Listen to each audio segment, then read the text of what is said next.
What is up, everybody? Welcome back to a Tuesday. Tuesday means one thing, Orion Podcast. I'm Chad Brock. And I'm Zach Bailiff. Welcome. Welcome to our podcast. Thanks for being here.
I feel like my microphone's like really out of place, and I can't get it back to where I want it.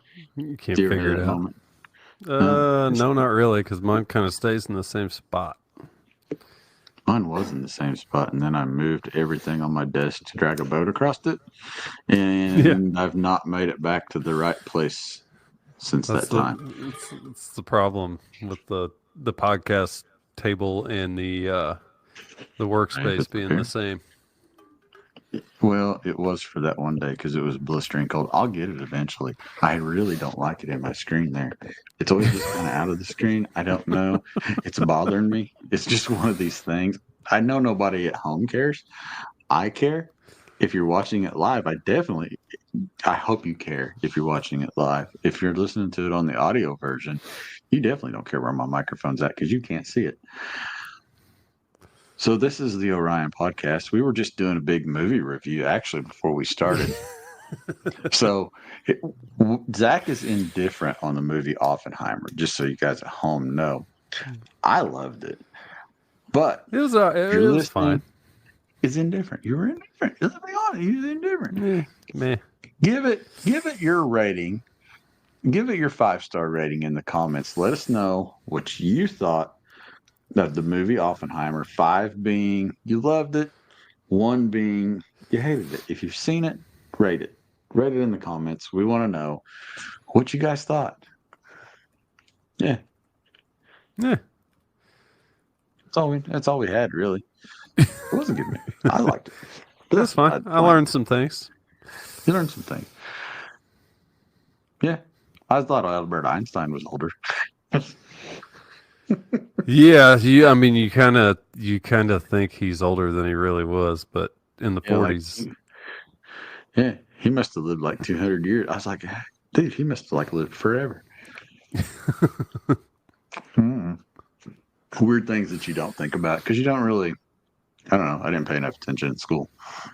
That's why I'm hosting the Orion Podcast because I didn't pay enough attention in school. And I can't spell, so they let me do a podcast so I can trip over my own words and all that fun stuff. Yeah, why not? Why not? What's that good out in the PA? Felt like spring today at 43 degrees. It was almost shorts weather. Almost. Yeah, that is shorts weather here. You know that. Got to get out the winter shorts when it's 43. Yeah. I did put the winter shorts up because we attended the Indianapolis Boat Show the other day, and it snowed like 5 inches. Yeah. So you guys got more than we did. It was a rogue snow. Like 2 hours, and it was like 5 inches. Boom. Ours is pretty well melted off. We had about 3 inches, but yeah, it didn't take long. It was like 60 today, so it's definitely all gone now. Good old Indiana weather, Midwestern flow. For sure. No, I'm hoping that was the last of it. Jesse says, what are winter shorts? Well, let me educate you before we start this fine podcast tonight. Winter shorts are any type of shorts that you wear from 32 degrees to, I'm going to call it 40. I'm going to call it 50 degrees. 32 to 50 degrees constitutes winter shorts. Actually, let's go ahead and say anything below 50 degrees is winter shorts. I think that's fair. That's fair. Midwestern. That's about as Midwestern as you can get. That's fair. The dog thinks it's time to play. She's escaped. What's up, Wyatt? Good to see you. We wear shorts all year round. That's Florida. You're supposed to wear shorts all year round, but you guys get like winter coats out when it's 70. Yeah, that's true. Well, nobody wears a winter coat up here when it's 70. That's like sleeveless t-shirt weather. Yeah, 100%. Especially in like the next 6 to 8 weeks. Like if it touches 70, it's like pool's open. Yeah, pool's open. That's a really good way to put it. We don't have winter pools. I guess people have started ice bathing, so I guess that could be your winter pool. Yeah. Makes sense. Logistically, it works. Not started yet. I've thought about it. I've thought about it, and then I thought of how cold it'd be, and then I wasn't going to look at anymore. Yeah, but it's only 3 minutes. I can handle it for that. I mean, I'm all down with winter shorts, but I don't know that I'm ice bathing. Cold water's where he draws the line. Cold water's where I draw the line. The pool water was cold, as George said. He did. He did. Shrinkage. Pool water. We're off on a good one tonight. I can already tell. Buddy. So our guest tonight is a good guest. I think she is. I'm going to preface this and say she does things very, very well. She keeps it clean. She stays out of the drama. She seems like an all-around really great person. I'm excited to get to know her just a little bit more through this little podcast tonight. And I think you guys will be too. Somebody that you guys have seen and probably follow online, especially if you like fishing. So the one, the only, Snookie Fishing. Welcome to the podcast. Hello. Thank you for having me. I lost the button. Thank you for being here. So how is the weather out where you are? We got to start with the weather question. It's only feasible.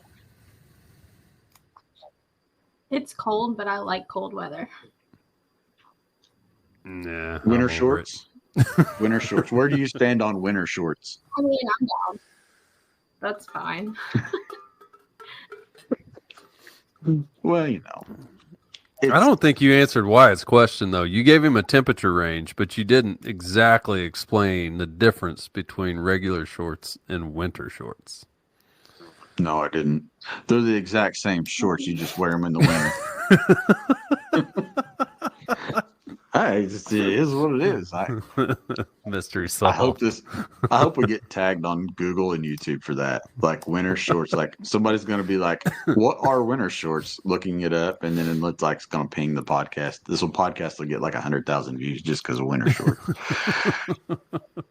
It's going to make it. It's going to make it. Winter viral. shorts could be like sweatpants and a coat. I would agree with that. You know, maybe a little thicker. Yeah. I'd agree with that. Be. Maybe they're flannel pants that have been cut off into jorts.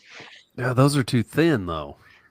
You think so? Well, no, I'm not saying like the flannel line, like the jeans and the khakis. That's different. I think I'm more. Then maybe you like pant weather. Maybe you lumberjack it and you roll them up. So like the plaid shows on the inside. Oh man. Those are this Canadian episode got derailed really fast tonight. Canadian winter shorts. Oh man, no, those are denim. Canadian tuxedos, denim on top and denim on bottom. The denim with the plaid rolled up on the outside is Canadian winter shorts, and the American version is khaki with the plaid rolled up on the outside. And they're only worn. We're going to take that since they're flannel lined. We're going to take that from 40 degrees on down to the teens. Oh man, Oh, they're lined. man. They're With the high lined. boots. So too, you've changed the game. wool socks. Yeah. Yeah, muck boots are acceptable. Muck boots. There you go. Regular steel-toed work boots too. Complete the look. Yeah. Yeah, you gotta complete the look. So, Snookie, one question that we ask everybody that comes to the Orion podcast, and this is how we start every one of them. Tell us a little bit about you and life growing up, and kind of how the outdoors came into your life. What brought you to fall in love with being outside? Okay. So it's a little bit of a hard story, but there's a light at the end of the tunnel, I promise. Growing up in my Mickey Mouse diaper, yes, running around the pond, having a good time. Always went fishing with my mom and my dad. My dad loved to bobber fish for catfish at the pond, and mom was out there cranking, trying to catch a bass. We usually went with like my grandparents on my mom's side.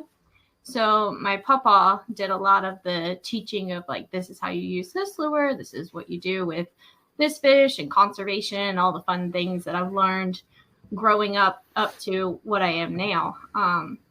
In 2014, he passed away. And this is kind of how I think things started to come together for me, is I needed to find a way to deal with that grieving, because I was beside him when he passed away in hospice, and it was really difficult. It was the first time in my early 20s that I had, lost someone that I truly loved, and then watching the whole process of like what it does to a family, the financial burdens, the figuring out, like, you walk back into your grandparents' house and you call out for your papa and he's not there, and seeing all his stuff. It was just a really weird mix of rough emotions that I went through. So I decided one day, I said, I have two options, Lord. Like, I could either go up or I can go down. And unfortunately, I was on the way going down the hill and I needed to get up. So I decided to go back to Echo Lake, which was the pond that my papa used to take me to and my family, and just sat there one day in the parking lot crying in the car, which is so bad. But, I knew that that's not what he wanted for me. So I kept going there and kept trying, because I was like, I need to find a way out of this. And then one day I decided, hey, I'm going to go walk around the pond. And then the next week I'm like, hey, you know what? I'm just going to take that rod and I'm going to try it. And I ended up catching a fish, and I cried my eyes out and was like, okay, I can do this. Like, this is where we're going. So I ended up getting an Instagram account, starting that up, was at the time working for leadership and development courses and coordinating that for the government, and like had a big corporate job and was really proud of myself, but just was still really empty inside, and decided, hey, I'm going to start fishing and I'm going to start posting about it. And I'm going to tell people, like, it's okay to be sad. It's okay to question whether today is the day I want to get out of bed, or, what am I going to do with my life? That's okay.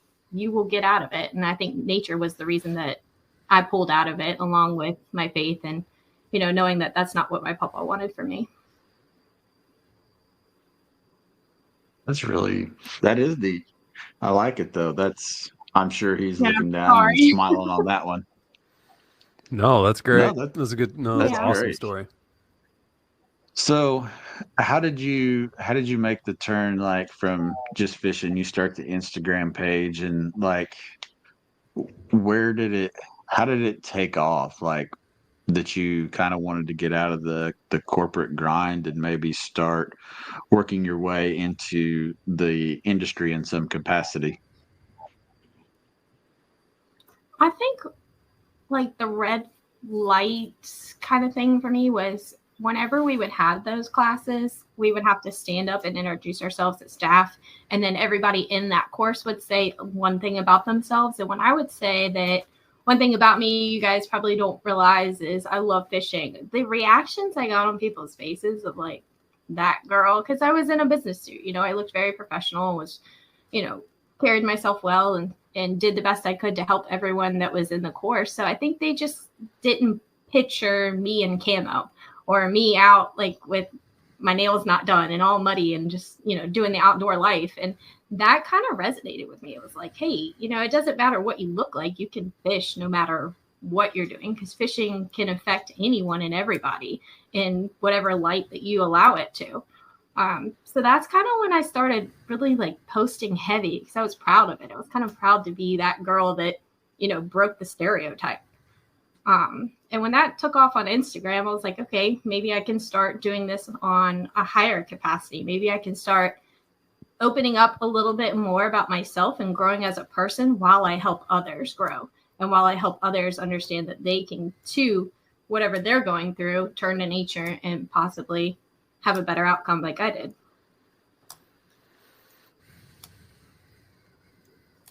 No, that's phenomenal. So in doing that, like how did you grow your social? Like what is some of the tips and tricks that maybe you tried and you know did in order to get everything to grow to the magnitude that it has for you today? That is a very good question because the algorithm has changed so much from the time that I started. But a lot of it was just like being authentic and really understanding the concept of like what I wanted to share with people and how I wanted to impact them. So a lot of times when I would post, it would be like, okay, it's not just about this amazing fish that I caught or the fact that I am now on this pro staff team or that pro staff team. I didn't want to just be like what I call braggadocious. I wanted to kind of say, hey, like you can do it too. And I really wanted to include my community. And I think that doing so kind of helped people understand that I was not just a girl that fished. I was a resource, and being a resource for other people and like leaving that door revolving. If I couldn't do something, whether it was an event or maybe I didn't have the time to do a podcast or to go to a show or whatever the case may be, I always left that door open. And I was like, hey, I know somebody else who would love an opportunity to go. And I think that really helped build my Instagram because it was no longer just about Snookie. It was about Snookie and my friends and my family and my story and their stories and their success. And I think that really was kind of like what made me different. I really don't know the answer to it, but I feel like that's what it is. And I see when I do things with collaborations or helping uplift other people that it makes my platform bigger, but it also helps give me opportunities to give to others. Yeah, no doubt. It I mean the authenticity is a big one.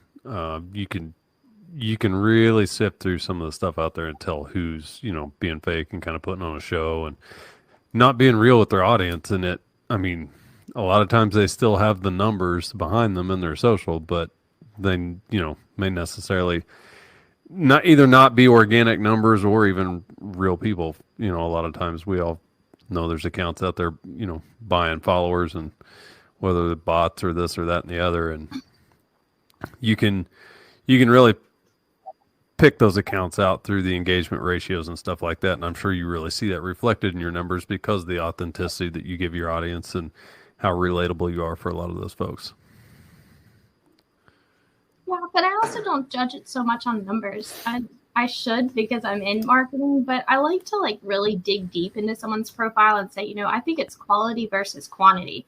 If you have 100,000 followers, good for you. You've worked hard for it. But there again, too, like it depends on who's following you because it doesn't matter. Like you said, if you have a bunch of bots following you, you're not going to get a return on sales. So that hurts you. Or you're not going to get a bigger reach to do charity work or whatever the case may be. Like whatever your goal is, it is a numbers game, but then again, it isn't. Right. If that makes any sense. Oh yeah. No, it makes perfect sense. But we all see that, I think, in that space as far as growing, especially today, and I think one thing that I've kind of told some of our people is, the engagement is really what's driving a lot of those numbers now. So when you can see that engagement, you can get in there and have genuine interactions, you start to see those numbers climb because it's almost like right now they want that engagement to make things go. I think that adds to the authenticity, which is neat.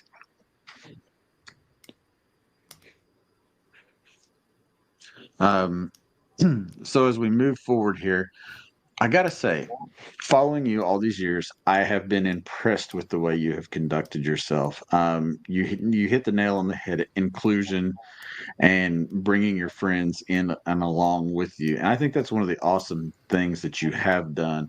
Um, Along with you, you keep it very clean. You keep it very fun. It's not just fishing though. It's several things. Your dogs. Let's talk a little bit about the dogs because you've trained these dogs. Kind of give us a little bit on the process, like why you brought the dogs in and how they came into your life, and what they do for you on a daily basis. I don't know if you have enough time in this podcast for that. No, it's Anytime perfectly anyone fine. mentions my dogs, we're ready. Here's one of them right here. This is Harbor. And she is a Chow Shepherd Lab Pit Boxer mix that I rescued when she was 6 weeks old. She was on a backcountry road, and Willow and I were coming back from fishing with Uncle Brucey's, what I call them around the dogs. And I found her. I thought she was a baby black bear, and I was like, well, let me be that good Samaritan and pull over in a 55 zone and try not to get hit by cars, but save this little bear and push it across the road or do whatever I thought that I could do. And I ended up picking her up and taking her home. We tried to find who she belonged to, and despite all my efforts with the local vet and charities and all this, she ended up staying with me, and we named her Harbor. And my other dog is Willow, and both of them are trained to do multiple tasks, whether it's coming out on the kayak with me and having a good time, being boat security out cobia fishing, or if she's working a fishing show, helping me with medical things that aren't fun, but she's very good at what she does. Very cool. That dogs go a long way. I know. That's fine. Hey, we can interview her too if she wants to get up there.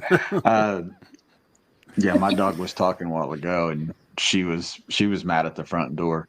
Very mad at the front door. She didn't know it was podcast night. But no, we're both avid dog lovers. Zach's wife, Lacey, she's big on rescue dogs. No, Zach? Yeah, I mean, we've got a couple that we've had over the years that were that way, and then the current dog I have was a stray that just kind of showed up at the shop one day when I was at work, and she kind of attached herself to me the rest of the day and rode around the machinery with me and stuff, and ended up taking her home, and we were going to find her a home, and then she just never left. So she's been, that was 2016. That's the best time though. Oh yeah, she's been the best dog for sure. You just can't beat the passion and the love that a dog has for a person. I'm sorry. No. Some of them are better than people. Some of them are better than people. It's just part of it. Sorry if you're not a dog person. You're really missing out. If you're listening. This is what it is.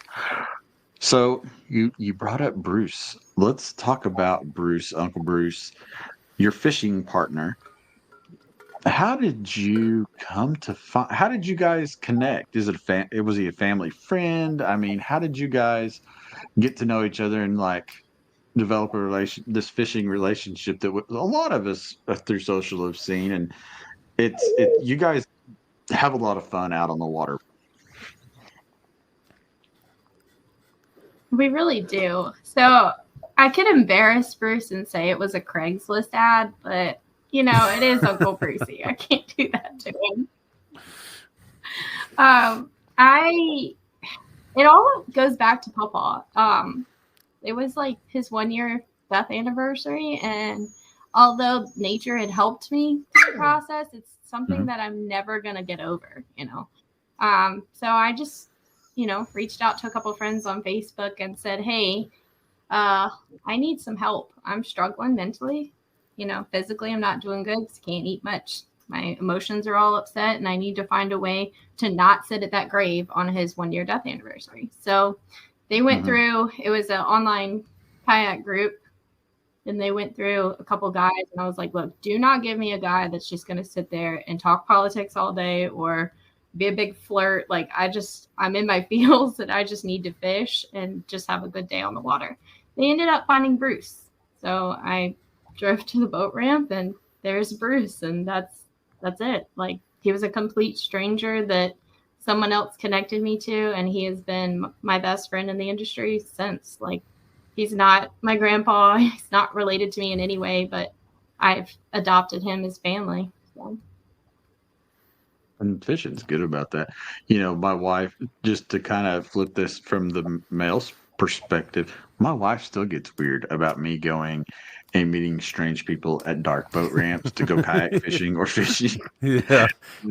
She said, where did you meet them at? Do you know these people? You met them on, have you ever met them before? No. No. Yeah. Are you worried about it? Weird. No. But it's like you go fishing and then you're best friends, no? Oh, yeah. Yeah.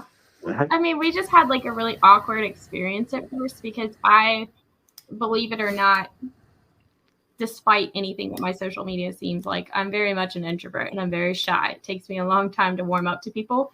I put it on when I have to for my business, but it's not as easy as it looks. And with Bruce, it just seemed to be easy. Like, he just gave me this sense of like, hey, you're safe.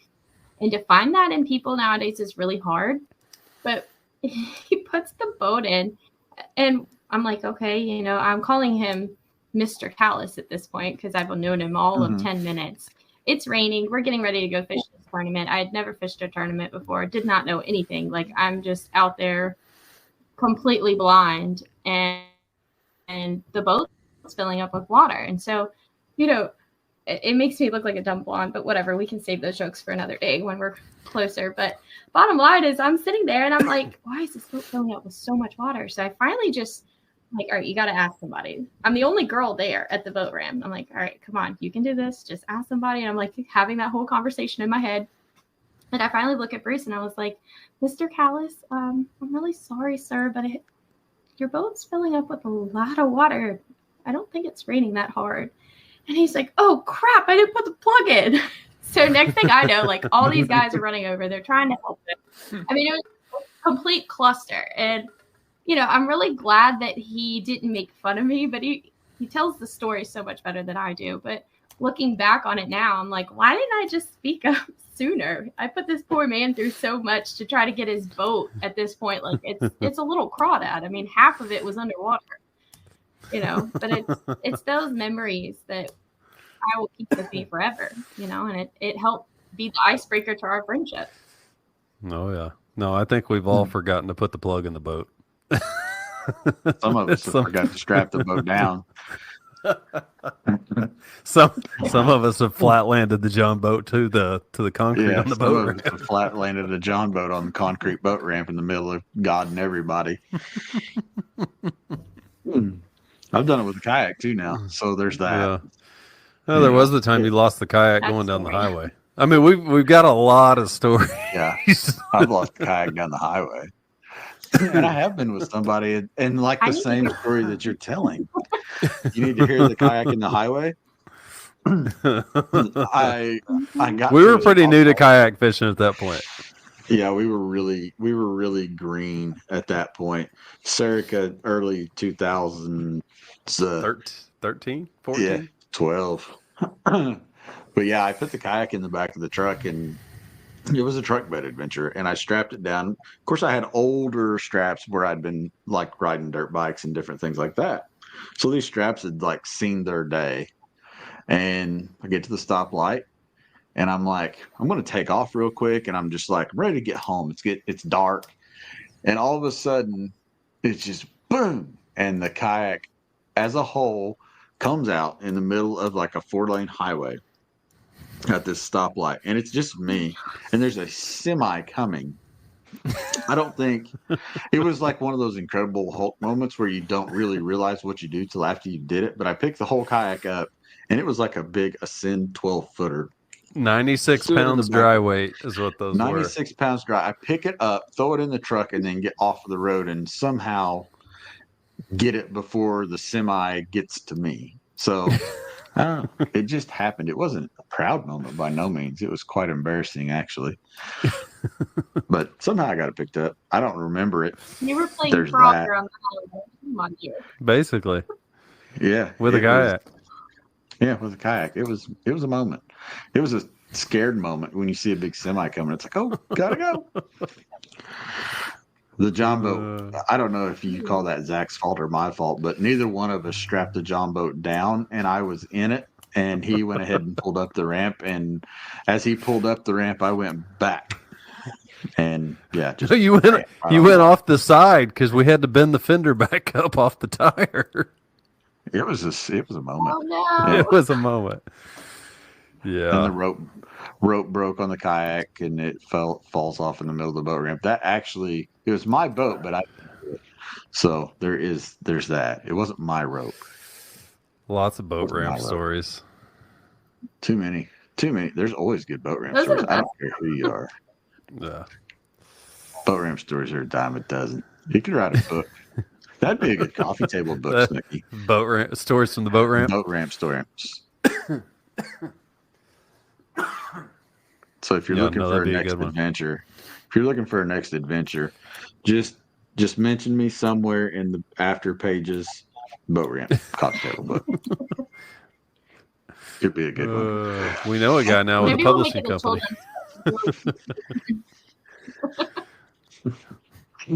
So you meet Bruce, and like you guys are fishing in the John boat, the crawdad, and like everything's taken off. I mean, you guys are like, how did you transition to kayak? I know our story is a little bit different, but I'd love to hear your story on how you guys ended up with Vibe and doing the kayak things that you guys are doing now. So I think for me, it was kind of like a sense of independence. I didn't want to lose my relationship or the time that I had with Bruce on the crawdad, because that crawdad holds so many memories for us. And I was, in a way, kind of spoiled because he would run the trolling motor and I sat in the front of the boat and I got to do all the fishing while he's battling the wind and, helping teach me everything that he has over the years. So I was like, Bruce, I think it's time. Like, it's almost like taking the training wheels off of a bike. I felt like I needed that sense of independence to get out and start fishing. So he was kind enough to take the crawdad out and my Vibe kayak out, and we would fish the same pond together. And he would just kind of show me, like, okay, this is how you battle the wind. This is what you do. This is how you cast. And just like the very basic 101 things that he taught me. Moving forward with all the things that I'm dealing with medically, it was a great way to work on all my core skills of like balance, hand-eye coordination, all the little things that we really take for granted every day that we don't realize can be jeopardized whenever you have medical issues. So it was kind of those two things of just like building my self-esteem and my confidence on the water and becoming more independent as a lady angler, but also too, like, building my personal life and the things that it did to benefit me. And it was an opportunity to get the dogs out too. Absolutely. How much do you value the kayak now as far as making it a connection to being outside and being on the water? That kayak is literally like a therapist. I mean, I can have the worst day, whether it's work stressing me or maybe just not feeling the best or having any kind of doubts that social media management can bring you. And I just take that kayak and go put in at a farm pond and spend the day where you're just like, it's maybe too cold out to really tan, but you roll your pants legs up anyways, and you just sit there and let the wind push you around and just listen to nature, whether it's the birds singing or the sound of the wind coming through those lines on the back of your kayak. It is better than any kind of therapist that I could ever think of. That's awesome. Yeah, it's amazing. Like some days when you're out there and your fishing's kind of wrapped up, either it's getting slow or it's you just kind of something catches you and you just hit this moment of relaxation. But my gosh, sometimes it's just nice to sit there and just breathe it in while you float. Yeah. And then other times it's really cool too, because you just sit there and you're all relaxed and all of a sudden you see something breaking on the water and it's like an adrenaline rush and you're just ready to go. Oh yeah, 100%. 100%. So kayak fishing, obviously, is become a big part for you as far as the therapy goes. What are some of the other things? Well, let's back up. I want to touch on this first. You talked about being, and I understand this because I think we both too resemble it in our own way, being a little bit of an introvert, but also, we're out there, we're doing these different things, but it's really nice to be like, sometimes when we're at home, I know Zach and I are very much the same way. When we're at home, We like, it's kind of like we shut down, we're there. How hard is it sometimes to turn it back on and get back out there? Do you ever find that it's like one of those things where you're just like, you have to take a deep breath, look at it, and then just go, okay, just kind of gear yourself back up for it? Now, when you say go back at it, there's many hats that I wear. So are you asking like working a show, getting on a podcast like this, or working any kind of a, or just on the water? I would say like public appearance. Let's go with public appearance. Podcast shows that I think they kind of maybe line up just a little bit in that space. But just getting back to the grind, like, we kind of have our winter time where we get, maybe a little bit from November to kind of maybe that first week in January before everything really starts to cycle back. And it's kind of nice to have that comfortable time between November and January where we're not out in the public eye. How do you get geared back up to go back out into the public eye after being at home for that little bit of time? Maybe that's the better way to word the question. Yeah, I like that. That's a very humble question too, because I feel like it depends on, kind of like what's going on in the world. For me, I'm on social media 24/7 because it's not just Snookie Fishing. My dogs also have their own brand and their own sponsors and influencer work.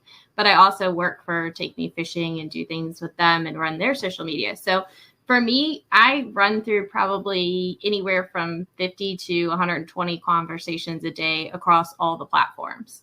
So that's my normal job. All day, talking fishing, talking to people, motivating them, helping them answer questions, connecting them to the right blog, whatever the case may be. So to take that from a virtual aspect and then be in person as an introvert is kind of hard. And one way that I deal with it is just, hey, I've got to take a break. Like, I know my first 4 hours, I'm good. I'm smiley, giggly. We're laughing, we're joking. But then you can see, all right, Snookie's starting to tank a little bit. She's not as talkative. She's starting to get in her shell and be a little more quiet, or she's kind of like in the background of things. And that's just the time that I take for myself, whether that's using Harbor. I'm telling all my secrets, but using Harbor is that, oh, I'm so sorry. Like, she has to go to the bathroom. We'll be back and just take a minute outside because, being in nature is where I feel safe and comfortable, and taking advantage of that. Or maybe setting break times on my phone. Like, okay, it's been 2 hours. Like, let's go sit down, have a drink, eat some snacks, and then, get out the show office and go back on and put your smile on and go do things for people. And it's not that, I know that makes me sound very, I don't know what the right word is, but it doesn't make me sound very nice. But it's because I care. It's because when someone tells me a story of like, well, I went fishing with my dad and my dad passed away and now I'm teaching my son how to fish, or my daughter. And, I take on those emotions and I carry it. And I'm a very faithful person. So if I say that I'm thinking of you or praying for you, I truly am. And I think being an introvert, that just makes it 10 times harder because you want to be there for everybody and you want to build that community in fishing because in a sense, I feel like I owe the fishing community because of all the things that they've done for me over the years. Like, by no means did I get to where I am today by myself. Like, I will never take full credit for it. It's always been somebody believing in me, standing by me, helping me, whether that was in the beginning, my parents, until I made the friends in the industry. And now I've got my family, my friends, and my online community. But I just think that that's part of it. So trying to balance that as an introvert, like I said, breaks are my number one go-to.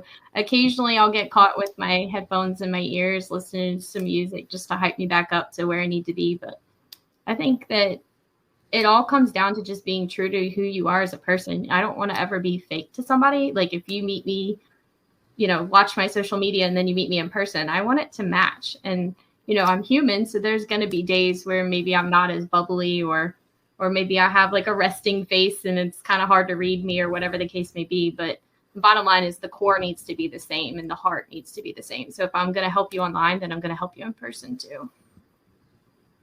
Yeah, 100%. Like being that, for lack of a better term, on and engaged with people when you're at shows and stuff can be really exhausting. I know after, a 2 or 3 day show, when I'm there working something like that, when I come home, I'm ready to just not talk for a couple days. And it's just more or less just need to recharge the batteries. And, it's like you mentioned, just being engaged with people online, throughout the day, every day. I mean, Chad and I do a lot of the same stuff in our own, respective industries. And as I kind of perceived as being on our phones all the time, but we're engaged in conversations and trying to help people and, carry on marketing duties for the companies we work for. But there's times you've just got to put it down and walk away and go do something else for a little bit, kind of clear your head and then recharge and come back to it. And I think it's phenomenal that you take breaks at the show, because that is a long day. And I think if you've never worked a show of any type, to understand what these people at the shows, whether they're promoting their businesses, number one, which is their heart and soul. But number two, just the physical wear that a show brings on a person. Not only, like Snookie said, it's that being able to connect with you on a personal level just for those few moments that you interact, but it's also your body. Like your feet are ate up by the time a show's over. I mean, you can blow through shoes like it's going out of style at a show. Just a different thing. So I think that taking a break and just kind of walking away, getting some water, making sure that your self-care is good is super duper important. Well, the trick is to drink. I had done early on. The trick is to drink a lot of water, so you have to take frequent bathroom breaks.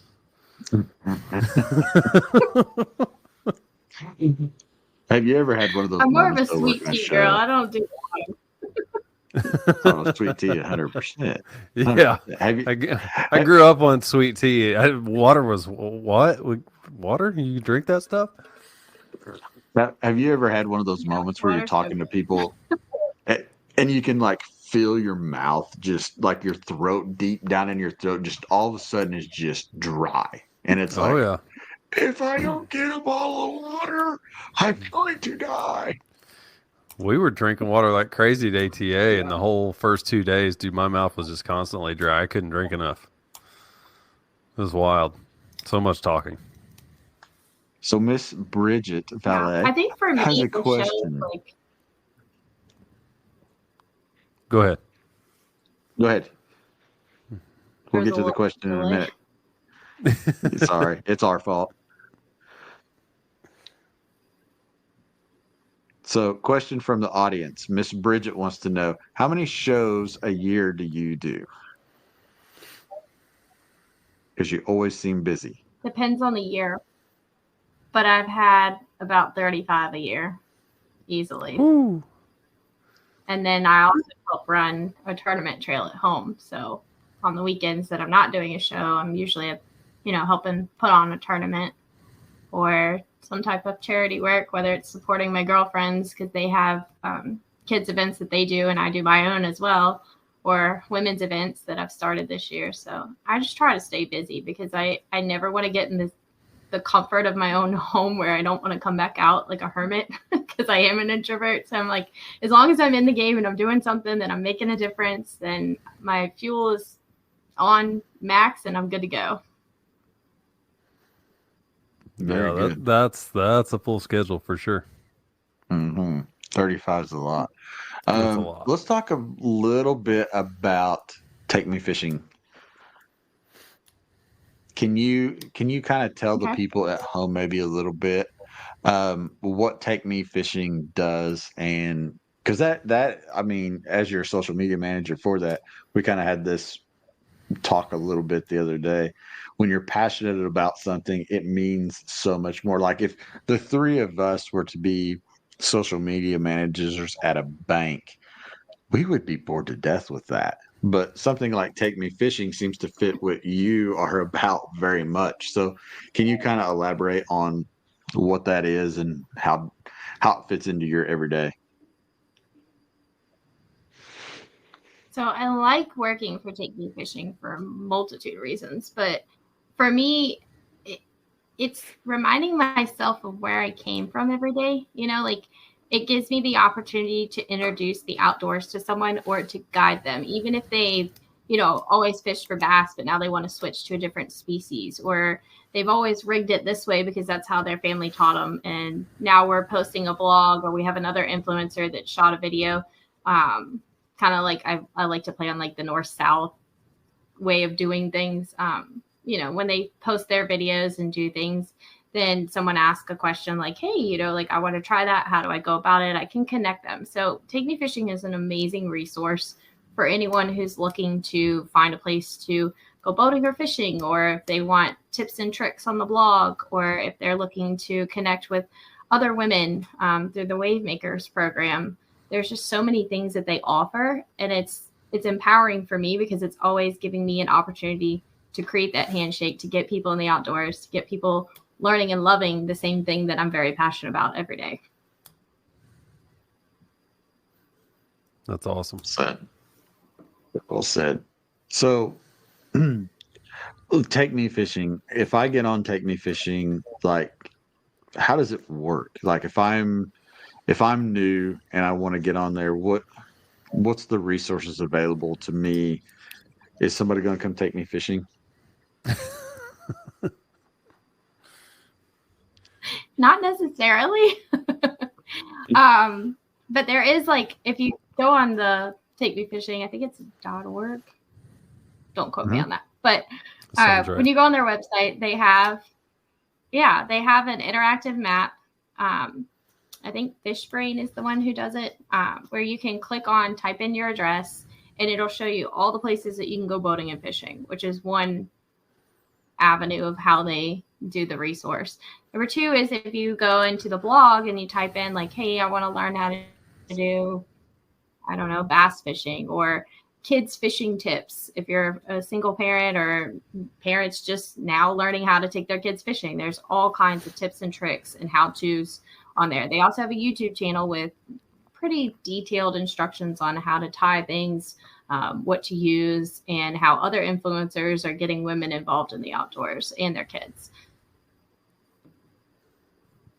That's awesome. Very cool. Yeah. I've always followed it. I don't guess I've ever gotten too deep into it, which is terrible to say because I know they do good things. I'm going to pop the website up there now. Look at us go. We're getting all into this screen sharing, Zach. High-tech 3 redneck. weeks in a row. We're high-tech rednecks. So just a quick cruise through from takemefishing.org so you guys can kind of see what it's about. Different types, how to fish, getting started boating, fly fishing. It is really a great resource as far as what they do. And they've been around now for how many years? Long time. I don't even remember. But I know it's been a long time. It has been. So if you go There's a lot of good to the resources corner in there. the right hand side, Probably an about section somewhere there. Now let me see here. right there in the corner. So you can type up anything that you can possibly think of, and they will pull it up and get you started. You can click the register your boat too if you have questions about that, and it'll take you over to like the state agencies to figure out what the laws and regulations are for where you are located. So that's just some pretty awesome things that they're doing. They also have an opportunity where you can go fish at Disney. So for any of you that are going to like ICAST and want to go fish at Disney World, you can do that, which is pretty cool. I did it and it was so much fun. It's a kind of a, I hate to call it a bucket list, but it kind of is a bucket list. I'll be at Disney in May, so I'll just throw a rod in the suitcase. Disneyland. Disney World. I'm not going to California. No. It's a long way to go to California. Well, technically, I am going to California the week before I go to Disney because I'm going to the Reading trail shoot. So, moving forward for Snookie, like, where do you see yourself moving forward? I mean, what are some of the things that maybe you're hoping to do for friends, maybe initiatives that you have going on? What are some of the ideas that you have in place that you want to, or places that you want to get to? I think for me, right now, my main focus is going to be the women's events. And then, of course, keeping up with the kids' events. I've got a kids' event in October. I think it's October 12th, the Boy Scout camp here locally. Just getting them out fishing, giving the parents a break and letting them take home their fishing gear and hope that maybe mom and dad or brother or sister, whoever might take them out fishing and continue that. That'll be in October. And then I have a couple of women's events coming up. I did one in November where I took a bunch of girls catfishing with a local guide friend of mine.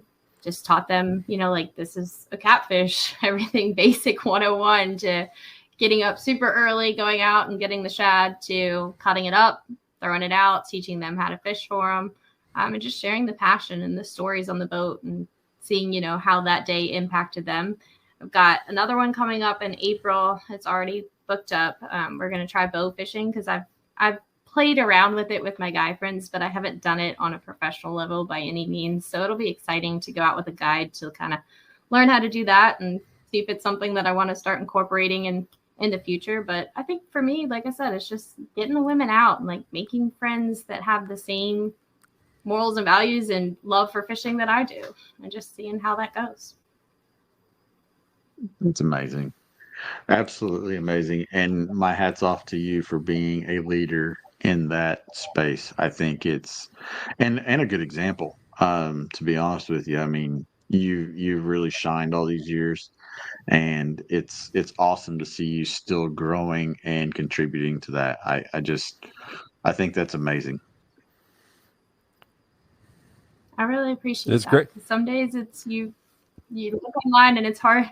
It's like, do you really think you're going somewhere? Do you social media is easy to put self-doubt in, but I'm very blessed to have what I have. And I'm very thankful for the friends that have stayed with me this whole journey. And I'm excited to see where it goes in the future and see what friendships I can make through fishing. Yeah. Like anything, there's trolls and haters everywhere. It's good to have someone out there taking the lead role and, helping shrink that barrier to entry for folks that want to get started in the outdoors but don't really know anything about it or where to kind of kick off their journey and get going or learn what they want to learn. As hokey as it sounds, you just have to remember that the stars still shine behind the clouds. You read that one in a fortune cookie? I like that. No, I just wisdom. I channeled that into wisdom. Chatism. Check his hands for he was at Hallmark. It probably is Hallmark. I've probably got a boycott or a copyright infringement coming. Copyright infringement. I'm getting one from Dave Mercer for the Brandon Polinick episode because I called him the Prodigy. So probably I just added to it right there. But no, I think it's cool, and I think we all get down in that space. It's very easy to get down in that space because there is a lot of negative, and I think it's good to have friends that can shed a positive light and pick you up when you are having those down days, and that's something to hold on to as far as I think what any of us do in the social space. Yeah, and I like to bring it up too. Golly. I like to bring it up too because I feel like a lot of people see my social media and may not necessarily know, like, I'm not going to post about all the arguments that I have or a lot of the negativity because I want to keep it very positive and respect it for the arguments and the politics that I might have with people behind the scenes. But it's like anytime there's negativity, I'm not like, I'll fight through it, but I want people to know that it's not all glorious on social media like it seems like, because I've had whatever that word is. I've had plenty of people reach out and be like, I wish I had your life. You're so amazing. You have such a fun life. Like, I have to work and do all this hard stuff and you don't. And I'm like, oh, okay. Thank you for the compliment, but let me work you through this because there is a lot of stuff behind the scenes that we don't always talk about. And that's everyone from high rank G-man, you know, down to little Snookie down here. You know, we all have our thing, and I like to remind people of that. I think this is a great question to segue into that, because I know Zach and I spend a lot of time, but I think for you it's more important that the folks at home hear it from somebody like yourself. Like your personal stuff, how much time and energy and passion do you put into your week as far as you're getting your content up and out, and how much time do you spend like actually going out and creating? A lot. I honestly have never sat down and like timed myself by any means.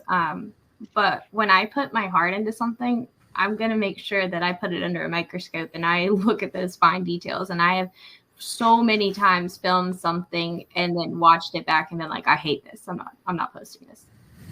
And just like cried it out. And then been like, nope, get up, back on that horse. You got to go. You got to, you know, you have a deadline to do, or you know that there's one person. If I only have 50,000 followers, if I just reach one person tonight and put a smile on somebody's face, then I did what I was supposed to do, you know? So a lot of times I spend more time than I probably should creating content, because I have a lot of, I guess, just, you know, perfectionist maybe is the right word for it, but definitely a lot of time put into it. You see a 10-second video and it might have taken me 2 hours to make that video, whether that's from start to finish of thinking the idea out, driving to the place, you know, the money that's involved to get there and buy the products or whatever I need to put it all together. And then I post it and it's over. It reminds me of like Thanksgiving dinner, you know, when your mom busts her butt in the kitchen for hours and then everybody shows up and they like eat all the food in 10 minutes. And then you're just left with the dirty dishes and you're like, where did it all go? Like all that hard work. But that's generally what I think of when I think of content creation. Yeah. No. Absolutely. Especially when it comes to reels and things of that nature. It's YouTube's a little different because it can still be discovered and, you know, pop up in search feeds and things like that. But Instagram, it just seems to burn hot fast and then it's over and done with. Very much. Yeah, I have a love-hate relationship with Instagram. Yeah, 100%. Just like, it is amazing like how much time you can devote to something, and when you get it done and it's gone and it's like, well, that sucks, and then you I'm never happy with it. Like I'm happy with it for like all of 3 seconds, and then it's like I release it, it's gone, and then it's like, yep, I screwed that up. Do better on the next one. Yeah. But it's like the never-ending to-do list. It is. It really is. So, content creation, like, how much, like, do you sit down? We talked to Jose Bait and Bougie with Cast King not too long ago in one of our episodes, and he was talking about he sits down with a piece of paper like on Sunday and just starts, or his phone, and he just starts blowing out ideas. Is that something that you do too? Like, you just have like a think time where you sit down and you try to bust out a bunch of different ideas? So if you haven't figured it out already, I'm very ADD. I squirrel every like 2 hours, I swear, maybe even more. So sitting down and having a designated time to actually write down my thoughts is not happening with me. It's just not how I work. But I have been known in my sleep to lean over to like the nightstand and be writing halfway in my sleep ideas. And then I wake up and it doesn't make any sense because I'm writing in my sleep. But all jokes aside, I have a whole wall designated in my office on the other side of this laptop that's dry erase board, chalkboard, and I just, whenever I'm feeling it, I write it down. If it's something like I'm driving, I have plenty of videos on my phone where I just turn on the video and it's literally only filming the dash, but I'm talking and I'm telling my jokes, or I'm telling my ideas, or I'm, you know, reciting my to-do list for when I get home. It's just, that's just how my brain works. Especially with my migraines, like I want to dedicate to a typical schedule, but it just doesn't work with what I'm going through right now. So I have to kind of figure out where my to-do lists are and write them on the sticky note, and just kind of like whenever I'm feeling good and everything's great and client work is done, then I can plug for my own brand. The whiteboard's good advice. The dry erase board. I need one of those, Yeah. like a whole wall. Yeah, I tend to not I need a big write one. Pretty down. massive. Yeah, I'm terrible about writing stuff down. Like I get in a good habit, and then I will write stuff down for a little bit. Like I've got a notepad behind me on my desk that sits in the background, and it's got chicken scratches where I've actually thought out videos to the point I've thought out every scene. And it's sat there for quite a while. But I keep going back to the ideas Do you ever that are feel in my like head it's a because me it's like thing too? I feel like they come fast. Like the ideas come faster than I can keep up with them a lot of times. Yeah. I think is the best way to put it. Like they're just so random and so quick, and by the time I write something down, I've already moved on to 3 other things. Yep. And then for me, sometimes like I have my days where I can shoot the crap with the boys and like be funny and outgoing, and then there's other days where I'm like, I'm just not creative today. And if I try to recreate what I wrote down on Tuesday and I'm on Thursday and I'm just feeling like it's not going to be the same delivery. So then I have to bank it for whenever I'm feeling vibrant again, which is, it sounds silly, but it's very true. And I've talked to a lot of creators and they're like, yeah, if you're not feeling it, the delivery is not going to be the same. Yeah, those are good admin days. Yeah. So talking about social media admin, since we're here, one of the things that I think I struggle with the most, and I don't know about you two, but we can kind of get into this, writer's block.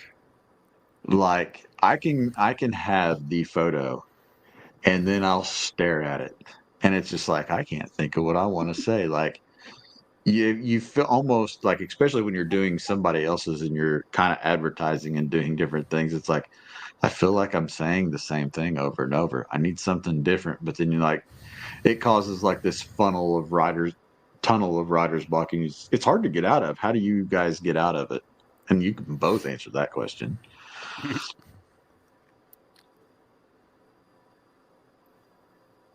was gonna let her go first. Mark, you want to go first? For me, it's not so much even writer's block. It's more of the stage of life I'm in with the kids, the age they are. It's tough for me to get more than 10 minutes to focus on one thing without being interrupted right now.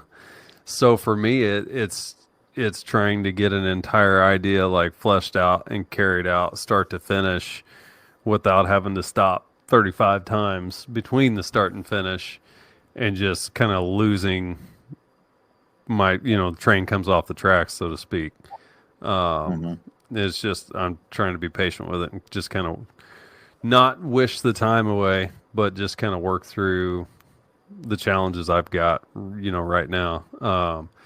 Occasionally I'll get a full day on a Saturday or something where I can kind of just bury myself down here in the back cave and knock a bunch of stuff out. And, I've got a couple projects coming up with some manufacturers this year where it's going to take some dedicated, uninterrupted time because I've got a couple ideas going that I need to kind of storyboard out a little bit, but they're going to be a little bit more involved as far as number of shots. It's going to be a 10 to 20 second reel like we've talked about, but it's going to take, some hours of shooting and editing to get it to the final stage. But as far as writer's block, I really haven't had to fight through a lot of that yet. You're lucky. Yeah. Oh, but good for I'll you say for like recognizing, like you said, as a dad, like that you're not pushing the blame on the kids and that you're like, I don't by any means want to rush them growing up. Like, good for you. Like that just shows what kind of person you are. Because a lot of times I don't have kids by any means. I squirrel on my own. I don't need little rugrats running around to distract me. I'm great at that by myself.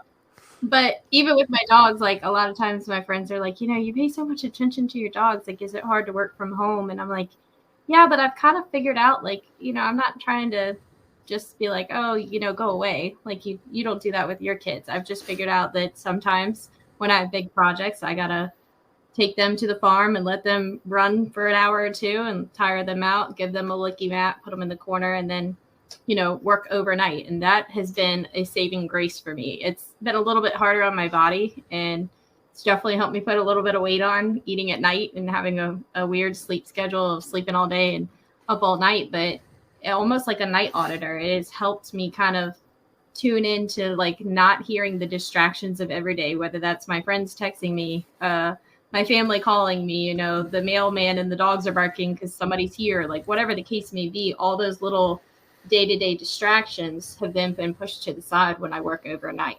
And that has been really helpful to catch up on my crazy days. Yeah, I mean, keeping a night schedule like that when there are a lot less notifications coming in and a lot less distractions, that would help the ADD a lot. But yeah, I mean, it's, kids are only little once, so you've got to soak up all that time while you can. And the whole point of me kind of stepping into the digital marketing space and kind of recreating myself there, doing something entirely new that I'd never really done before, was I knew eventually they're going to both be in school, and I want to be able to step back into a career from just being a stay-at-home dad. And, I started that process a little early. I've got one in full-time kindergarten and one in preschool. So I get a couple days a week where I've got a few hours of uninterrupted time and things like that. But it's going to be busy with kids, and it is, just the way it is. But I'll eventually they'll both be in school full-time, and I'll have all day, every day. So I've just got to kind of work with what I got and just be patient. Yeah, that's a good way to. That's a great answer. So, have you guys introduced any AI chat GPT into, especially you, Snookie? Have you had to use any of that yet to kind of help grind through getting some social posting done, and kind of used it as a tool to help you reword? I tried it for about 2 weeks and I threw it through the window.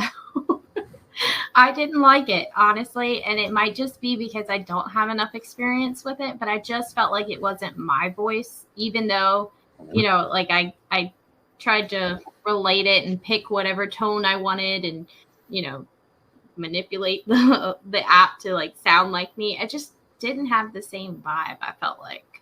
And I have not yet used it for any client work. I know what their voice is, and I can't expect a computer to be able to change that, I guess. It just doesn't work for me. But that's not to say that it doesn't work for somebody else. It gets a little too advertising, I think. It kind of takes the human element out. Yeah. Just a little. There's a lot of people using it. Yeah. I've not shaken hands with the Terminator yet, so I'm still kind of fighting that. Eventually I'll have to dabble in it a little bit, but I've used it for brainstorming. Like when you go in, you get the, 5 different ideas and different things like that. As far as like if you're going to write a paper or something, it'll kind of give you the value points on a topic, which is good. I think there's pros and cons to it all.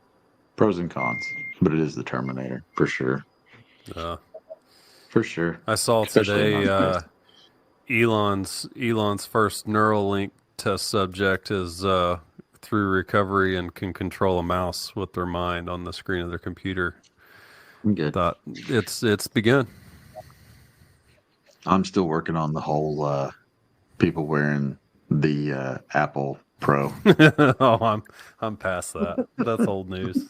It's still funny. Even if it would be cool to edit photos on a giant screen in Lightroom through those goggles, though. I'd be into that. No, thanks. I'm good. I feel like Iron Man for a minute, just like waving I'm already stuff on my all phone over. too much. I'm on my phone too much already. So, Snookie, we've taken up an hour and 10 minutes of your time. I hope that you've had fun, and I hope that we can invite you back at some point down the road to kind of do a follow-up conversation and check in with you. That would be very awesome. But as we kind of sign off here, I would like you to take the opportunity, number one, to tell people where they can follow you if they don't follow you already on the social media.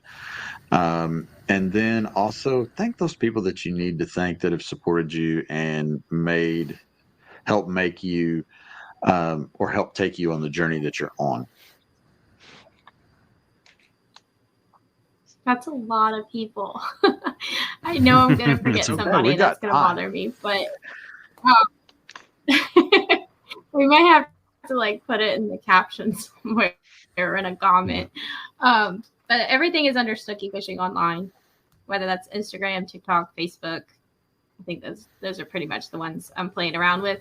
YouTube Shorts, trying to figure that out, but I've only posted one. Not really sure what I'm doing with that yet. That's a whole new, let's learn something new in 2024 kind of to-do list type thing. But I think for thanking people, it would definitely start with my papa, because my papa was the one who named me Snookie in 1988 when I was born. So my whole brand is based on every time someone says, hey, Snookie, at a boat ramp or a fishing show or wherever that may be, it's a reminder that although he's not with me, he's not dead, you know.